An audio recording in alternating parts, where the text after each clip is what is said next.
Many people take our water system for granted. For example, when they turn on a faucet, water comes out. When they flush a toilet, the water disappears. So that water then is transported out to Greeley's wastewater treatment plant, where it moves through a multi-step treatment process before it finally gets released into the Poudre River.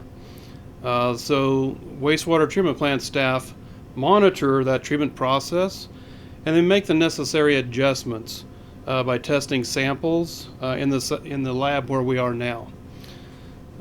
Katie Oakleaf is an engineer at Greeley's wastewater treatment plant. She has some insight into the recent completion of a $35 million nitrification project. So welcome, Katie. So can you tell us a little bit about the nitrification project and just summarize what it is and what it does for the city and the environment?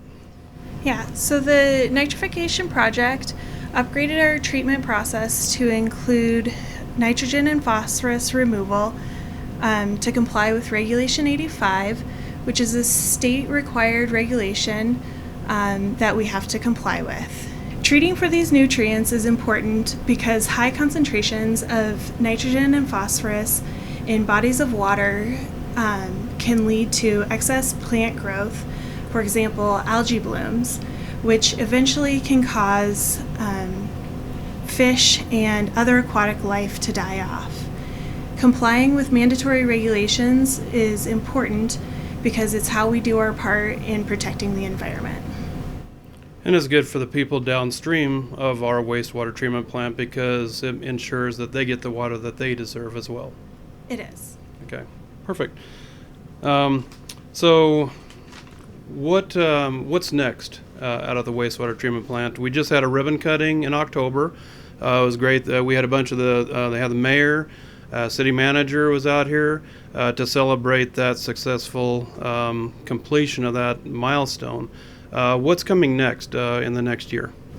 So work never stops, and we're actually currently finishing up design for our next upgrades and plan on starting construction next year.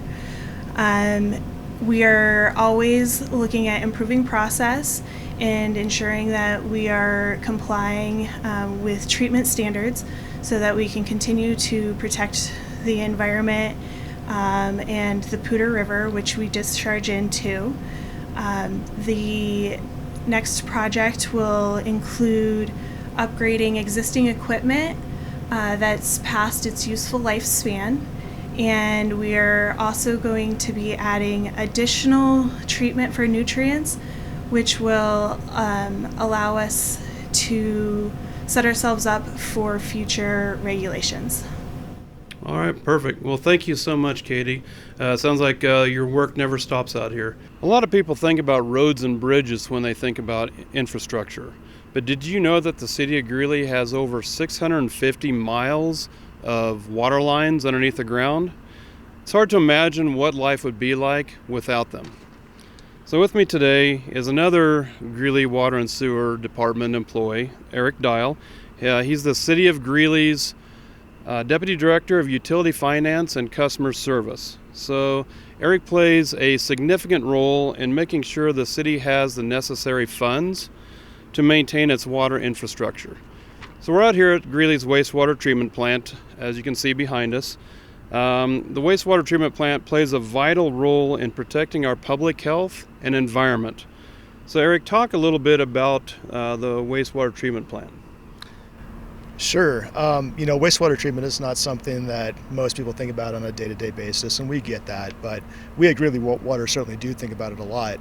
And so, it's our job to take the wastewater that our citizens and our businesses, put into the sewer system that ends up here at the wastewater plant, where it's our job to treat that wastewater to a very high level before it gets discharged back into the Poudre. And so, there's a lot of federal and state regulations that kind of dictate what that water is treated to. And so that's really been the main driver for a lot of the investment that we've made here at the wastewater plant over the last several years. Additionally, we've had, a lot of assets that have just reached the end of their life, and, so that we've had to replace those as well. So those two drivers are really the big reason why we've had to invest all these dollars into the wastewater plant. But for our citizens, what they really need to know is that, they can continue to live their lives. Our businesses can continue to create jobs, produce goods and services, and we'll be here to treat that wastewater. So what could happen if we don't maintain Greeley's infrastructure? That's not a very good place to be. This is a very expensive system, and we understand that people don't like to see their utility rates go up. But we at Greeley Water are committed to ensure that we maintain our system and that we provide a service that the vast majority of the people do appreciate on a day-to-day basis. We're committed to keeping your rates affordable, and we want to maintain the excellent service that we provide for water, wastewater, and stormwater management. Protecting the environment's health and the public's health is really key to what we do. And so we appreciate the support that our citizens provide on a monthly basis when they pay their bill. And we certainly definitely want people to reach out to us if they have questions or concerns. So please do reach out if there's ever a question. All right. Well, thank you, Eric. One of the other things too is I think it's important to acknowledge those people who maintain the city's water infrastructure. So I've been out on water main breaks where the guys have been standing in knee-deep water in single-digit temperatures, making sure that you, Greeley's water customers, have service. So if you have any questions or if you want to know more about Greeley's water and sewer department, just go to greeleygov.com/water.